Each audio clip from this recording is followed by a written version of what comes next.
Hello guys, welcome to एजुगिरी। I hope all are doing great. आज हम discuss करने वाले हैं 19 जनवरी का the Hindu analysis. I know जनवरी के अंदर ब्रेक हुआ because of Makar Sankranti. I was busy घर के कामों में एंड देयरफॉर बट अब कोई भी बैकलॉग नहीं है, सबकी मार्किंग एक्सप्लेनेशन सब कुछ हो गया है, तो प्लीज अपने नोट्स कंप्लीट कर लीजिए। Iran leader brands Trump a criminal for banking protest. तो ईरान में प्रोटेस्ट हुई। तो अब यहाँ पर देखो ईरान में प्रोटेस्ट क्यों हुई, ये नोट नहीं करना है, ये हमने नोट ऑलरेडी किया हुआ है। ईरान में क्यों हुई प्रोटेस्ट? ईरान में प्रोटेस्ट इसलिए हुई क्योंकि वहां पे इन्फ्लेशन हो गई थी। इन्फ्लेशन का मतलब क्या होता है कि रेट्स बढ़ गए थे चीजों के, बेसिक नेसेसिटीज के। लोगों ने प्रोटेस्ट करी। प्रोटेस्ट बहुत ज्यादा वायलेंट हो गई, इतनी वायलेंट हो गई कि उसके अंदर अराउंड 2500 से 3000 लोगों को मारा गया। ईरान ने मार दिए लोगों को। यूएसए ने बोला कि भैया अगर तुम लोगों को ऐसे मारोगे, प्रोटेस्ट नहीं करने दोगे तो मैं आ जाऊंगा। इसराइल ने भी बोला और अब यूएसए साइलेंट हो गया है। ठीक है ना, अब यूएसए मतलब बैक ऑफ कर गया है इसके साथ और प्रोटेस्ट भी खत्म हो गई है ईरान में। राइट। तो ये हमारा था जो हमने ऑलरेडी पढ़ लिया है उसका वो। ठीक है, अब हमें जो पता होना चाहिए कि ईरान के सुप्रीम लीडर कौन है। Who is Iran supreme leader? तो ईरान के जो सुप्रीम लीडर है उनका नाम is very very important. It is आयतोला Ali, आयतोला Ali Khamenei. ठीक है, ओके फाइन। तो this is the thing, Iran supreme leader is आयतोला Ali Khamenei. Okay, and Trump को वो बोल रहे हैं कि ये तो क्रिमिनल है ये वो। Kakinada will be green hydrogen valley of India. CM बोल रहे हैं अरुणाचल आंध्र प्रदेश के, मैं इतना गलत नहीं बोल रहा, आंध्र प्रदेश के। ठीक है ना, तो काकीनाडा। ठीक है ना, एक बच्चे का नाम काकू था, काकी। ठीक है, बच्चे का नाम क्या था? काकी। उसका नाड़ा हमेशा बाहर ही घूमता रहता था, तो काकी नाड़ा, काकी का नाड़ा बाहर घूमता रहता है। बट काकी नाड़ा बड़े होके बहुत समझदार बन गया और अब वो ग्रीन हाइड्रोजन में काम कर रहा है। Will be green hydrogen valley of India. तो ग्रीन हाइड्रोजन के लिए जाना माना जाएगा ये, फॉर ग्रीन हाइड्रोजन काकी नाड़ा। ठीक है ना, और ये कहाँ पर आ रहा है? आंध्र प्रदेश में। है ना, आंध्र प्रदेश में है काकीनाडा ग्रीन हाइड्रोजन वैली, क्योंकि यहाँ पर भूमि पूजा हुआ है। भूमि पूजा for green hydrogen and green ammonia production complex. ठीक है ना, यहाँ पर क्या आने वाला है? World's largest AM green of Greenko group. तो यहाँ पर कौन सा ग्रुप आ रहा है? ग्रीनको ग्रुप, वर्ल्ड का लार्जेस्ट हाइड्रोजन अमोन ग्रीन हाइड्रोजन और ग्रीन अमोनिया बन रहा है यहाँ पर। ठीक है ना, तो AM green setup AM green of the Greenko project. ठीक है ना, लार्जेस्ट है ये, world's largest, touted to be the world's largest ammonia production. ये world's largest green ammonia and green hydrogen production complex होने वाला है, जो आंध्र प्रदेश में आने वाला है, काकीनाडा में। Very very important. ठीक है, उसके बाद आगे चलेंगे। Prime minister and yes guys, लॉगिरी पर मैंने एक वीडियो करी है एक्टिव रिकॉलिंग से रिलेटेड, प्लीज उसको देख लेना, बहुत हेल्पफुल है। ठीक है ना, एंड मैंने स्पेशली बात करी कि अगर आप एजुगिरी को फॉलो कर रहे हो तो कितना टाइम आपको कैसे हर रोज देना चाहिए एंड ऑल ऑफ दैट, तो वो वीडियो जाकर के देख लेना, वेरी वेरी इंपॉर्टेंट। मैं ट्राई करूंगी उसको एजुगिरी पर भी डलवा दूं और उसको पिन कर दूं हर बार, कि जो भी नए बच्चे आए वो देख लें। Prime minister Narendra Modi on Saturday claimed that large-scale illegal migrants have altered the demography of West Bengal. ठीक है ना, इलीगल माइग्रेशन क्या होती है? आप without visa without permission enter करे हो, लिखने की जरूरत नहीं है, बट इसको समझो। ठीक है, डेमोग्राफी की कौन से लोग आ गए हैं? बाहर के लोग आ गए, बांग्लादेशी बहुत एंटर करे हैं वेस्ट बंगाल में, तो ये बोल रहे हैं पीएम मोदी।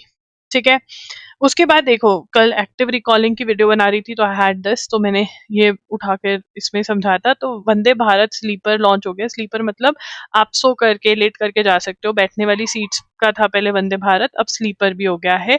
पीएम मोदी ने लॉन्च किया, फर्स्ट ओवरनाइट स्लीपर है, कलकत्ता से गुवाहाटी तक, और माँ काली और माँ कामाख्या देवी को कनेक्ट किया है। माँ काली का मंदिर कहाँ पर है? कोलकाता में। माँ कामाख्या देवी का मंदिर कहाँ पे है? गुवाहाटी में।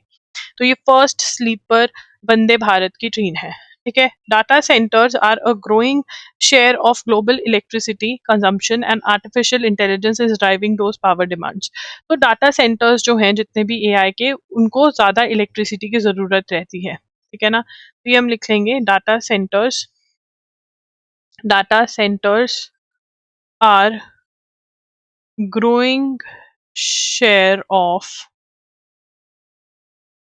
global electricity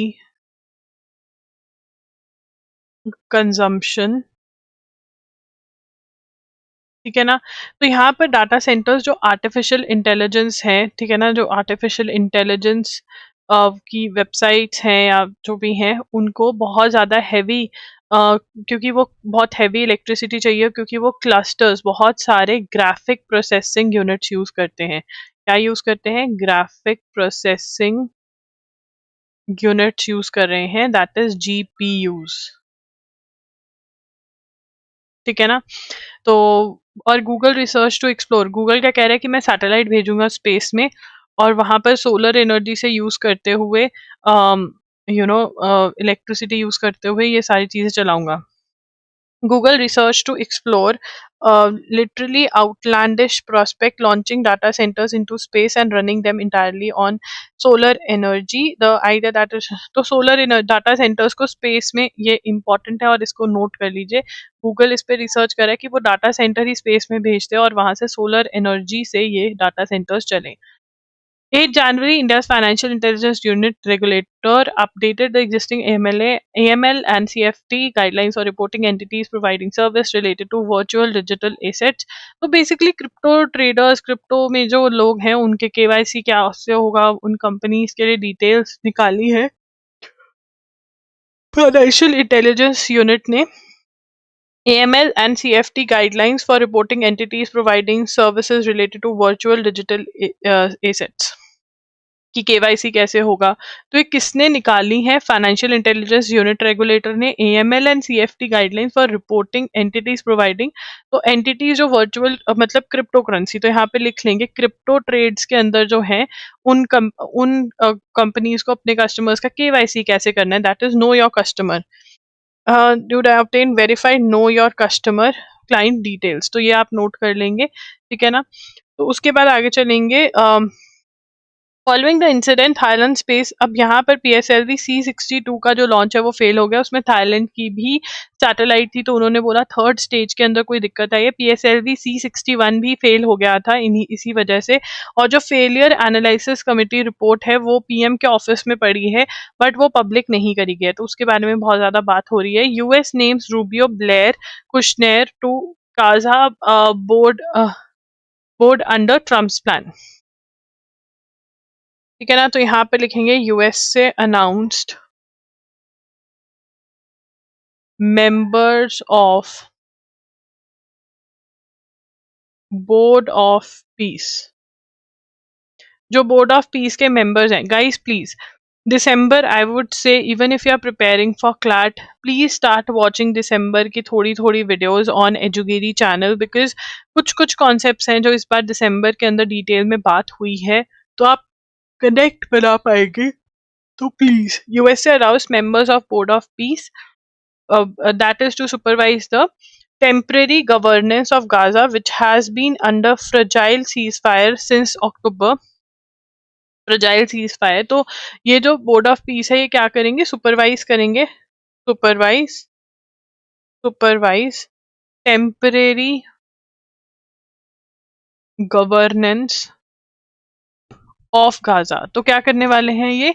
governance of Gaza करने वाले हैं। यूएस से announce members of board of piece, और बोर्ड ऑफ पीस क्या करने वाला है? बोर्ड ऑफ पीस जो है वो गवर्नेंस करेगा of Gaza, temporary governance of Gaza, supervise the temporary governance of Gaza. ये सीज फायर जो हमास और इसराइल के बीच में हुआ है, ये वो है which has been under a fragile ceasefire, which has been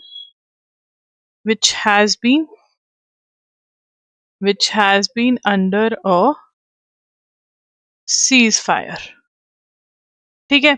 उसके बाद now the names include US secretary of state Marco Rubio, president Donald Trump, special envoy Steve Witkoff. तो यहाँ पर अब नेम्स किन किन के हैं वो हमें देखना है। names include, ठीक है ना, names include Marco Rubio, who is US Secretary of State. Then we have President Donald Trump. Donald Trump नहीं है, सॉरी, डोनाल्ड ट्रंप तो हेड कर रहा है, डोनाल्ड ट्रंप तो है ही है। Donald Trump special envoy. देखो यार, ये स्पेशल इनवॉय जो है ना, ये हर सीज फायर के अंदर बैठा होता है। इवन यूक्रेन रशिया वाले में भी ये बहुत इंपॉर्टेंट रोल प्ले कर रहा है, स्टीव विटकॉफ, ठीक है ना। And former PM of UK Tony Blair, ठीक है। Tony Blair and mister Trump son in law and Trump का दामाद, दामाद दी अंगना में प्रधान, ठीक है ना, जार्ड जेड कुशनर। इसके स्पेलिंग्स जो हैं यहाँ से चेक कर लेना, यहाँ से, ठीक है। तो Israel and Palestine militant group Hamas signed off on Mr. Trump's plan, which says a Palestinian technocratic body will overseen by the international board, which will supervise Gaza's governance for a transitional period. तो यहाँ पर ये third point बनेगा कि Palestinian ये कौन से group देखेगा। This name is very important, Palestinian. What is the name? Palestinian technocratic body will be overseen by international board, now international board of piece basically, और जिसको हेड कौन कर रहे हैं? डोनाल्ड ट्रंप कर रहे हैं, और ये कुछ मेंबर्स इन्होंने अनाउंस किए हैं। Many rights experts and advocates have said that Mr. Trump overseeing a board to supervise, तो मिस्टर ट्रंप जो है वो देख रहे हैं, ठीक है ना। तो बहुत राइट्स ग्रुप बोल रहे हैं ये तो कॉलोनियल एरा की तरह हो गया, जैसे ब्रिटिशर्स देखते थे। यहाँ पर Trump is head of board of piece. और कौन कौन से लोग हैं जो बोर्ड ऑफ जो इस ग्रुप का पार्ट बन रहे हैं? Board will also include private equity executive and billionaire Marc Rowan, it would include World Bank का president Ajay Banga and Robert Gabriel और ट्रम्प एडवाइजर, ठीक है ना। तो ये लोग भी होंगे इसके अंदर, ये नोट करेंगे। Army major general Jasper Jeffers, US special operators commander, was appointing commander of international stabilisation force. International stabilisation force का कमांडर कौन है? इंटरनेशनल स्टेबलाइजेशन फोर्स का कमांडर कौन है? Who is the commander of international stabilisation force? It is यहाँ पे jasper Jeffers, ठीक है ना। जैस्पर जेफर्स कौन है? आर्मी मेजर जनरल है वैसे, ठीक है ना, आर्मी मेजर जनरल है यूएस में, ठीक है ना। तो ये हमारे लिए इंपॉर्टेंट पॉइंट्स हो गए और यहाँ से क्वेश्चन आ सकता है, राइट। उसके बाद Trump announces tariffs on 8 European nations, लिखेंगे ट्रंप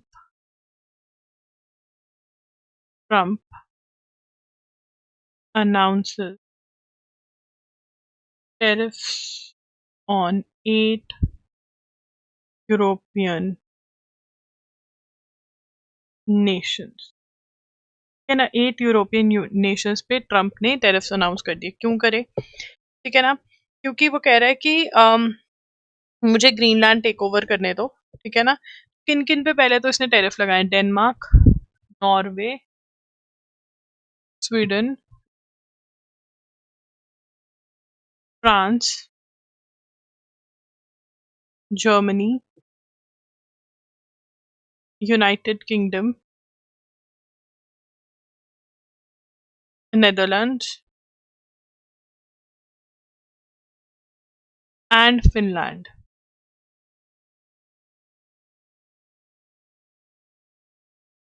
ठीक है ना।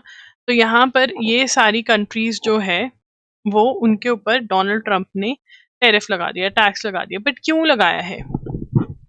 क्यों लगाया है टैक्स? क्यों लगाया उसने? क्योंकि वो कह रहे हैं कि ग्रीनलैंड, ठीक है ना, ग्रीनलैंड इशू कि मुझे ग्रीनलैंड चाहिए, और ये कह रहे हैं भाई तू ग्रीनलैंड ले लेगा, ग्रीनलैंड डेनमार्क की टेरिटरी है, नाटो का खराब हो जाएगा सब कुछ। तो यहाँ पे last week the country in question sent a handful of troops to Greenland at Denmark's request in the face of escalating threats from Mr. Trump.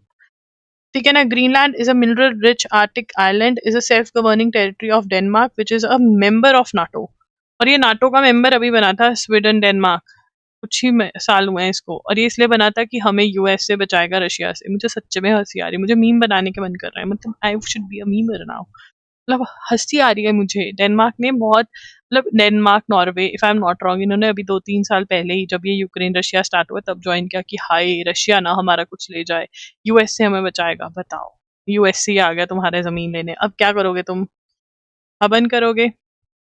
अब तुम्हें हवन ही बचा सकता है और कुछ नहीं, भगवान ही बचा सकता है। तो अब यहाँ पर ये क्यों हुआ, टेरिफ क्यों लगाया? क्योंकि इन कंट्रीज ने डेनमार्क की मदद के लिए ग्रीनलैंड में फोर्सेस भेजी यूएस के अगेंस्ट, तो यूएस कहता लो, तो टेरिफ लग गया। ठीक है ना, इनके साथ लॉल हो गया है 8 यूरोपियन कंट्रीज के साथ। ठीक है ना ये, अब देखो यार यूरो मतलब इस टाइम पे जिस जो तुम विटनेस कर रहे हो ना, ये हिस्ट्री है वर्ल्ड की। वो भी हिस्ट्री तो चलती है बट ये बहुत इंपॉर्टेंट हिस्ट्री है। यूएसए के साथ हर कंट्री के डायनेमिक्स चेंज हो रहे हैं।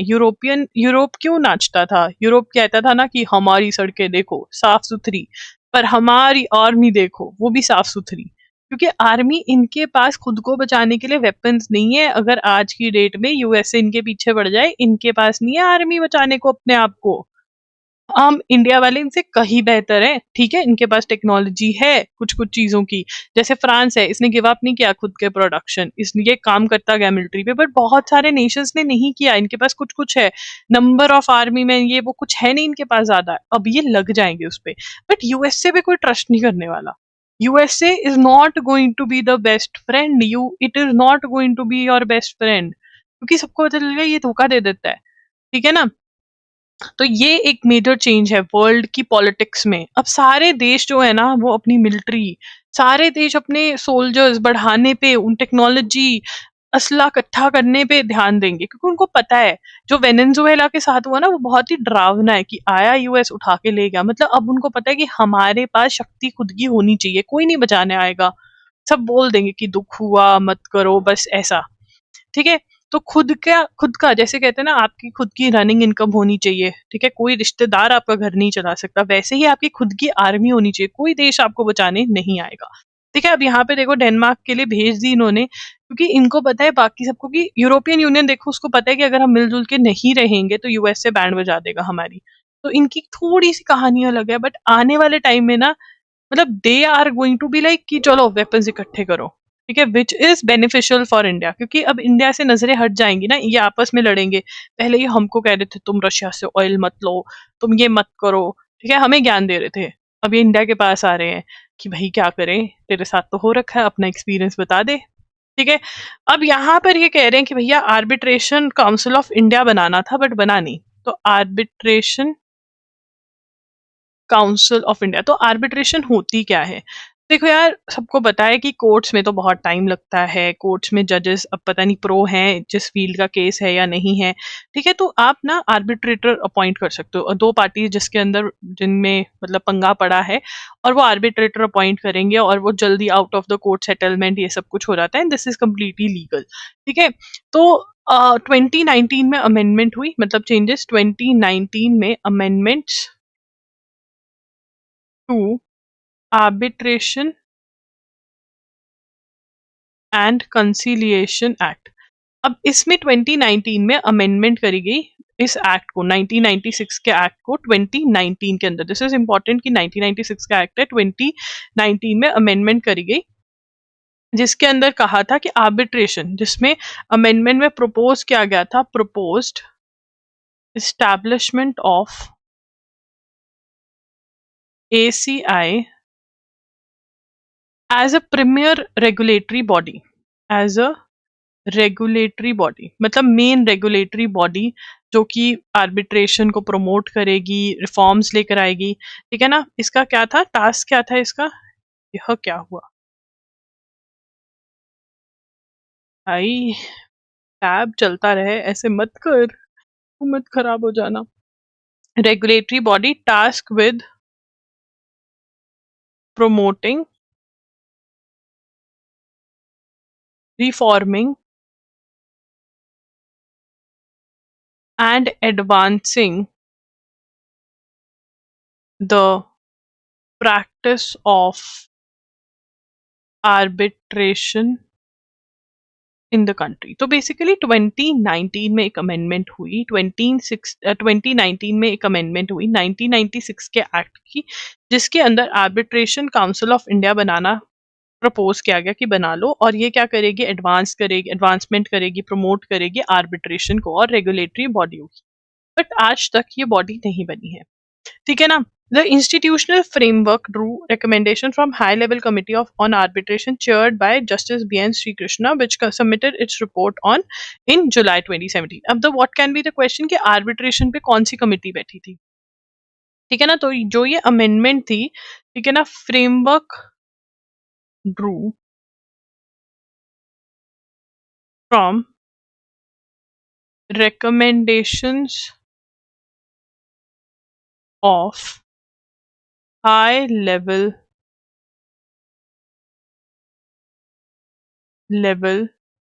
committee on arbitration chaired by Justice B.N. chaired by Justice B.N. Sri Krishna, ठीक है, which submitted its report in July 2017. तो जुलाई 2017 में इन्होंने अपना रिपोर्ट सबमिट किया, ठीक है, जुलाई 2017 में बीएन श्री कृष्णा कमिटी ने अबाउट आर्बिट्रेशन, ठीक है ना। Council with wide range of functions recognising professional bodies, accredited arbitrators, maintaining a repository. ACI was proposed to be headed by, तो ACI यहाँ पे लिखेंगे कौन हेड करेगा, चेयरपर्सन कौन होगा, रिटायर्ड सुप्रीम कोर्ट जज और हाई कोर्ट जज और एनी एमिनेंट पर्सन विद, हाँ मतलब किसी को भी जिसकी सिफारिश होगी उसको लगा देंगे, हाँ ठीक है। उसके बाद a major criticism of the related, तो यहाँ पर ये बोल रहे हैं कि भाई इन्होंने किया नहीं काम, बड़ा ही गलत काम किया, इनको कर लेना चाहिए था काम, ठीक है ना। बस यही है, इतनी सी न्यूज है। कैसा हुआ, मैंने पहले पढ़ा दिया, मुझे ऐसा लगा कि इतनी कम न्यूज। चलो ठीक है। So guys do subscribe to the channel, do hit the bell notification on. जनवरी का पार्ट 1 बिल्कुल ऑलमोस्ट रेडी है, आज मैं इसको पढ़ा दूंगी, तो अगर जनवरी पार्ट 1 आपको चाहिए कंपाइलेशन तो चेकआउट कर लेना। सिम्बाइसिस के इंटरव्यू फॉर 5 ईयर्स स्टार्ट होने वाले हैं, उसका कोर्स भी लाइव हो रखा है, मॉक इंटरव्यूज भी आप स्लॉट्स बुक कर सकते हो, कोई भी डाउट है तो कमेंट्स में पूछ सकते हो। Thank you for watching, bye bye and take care.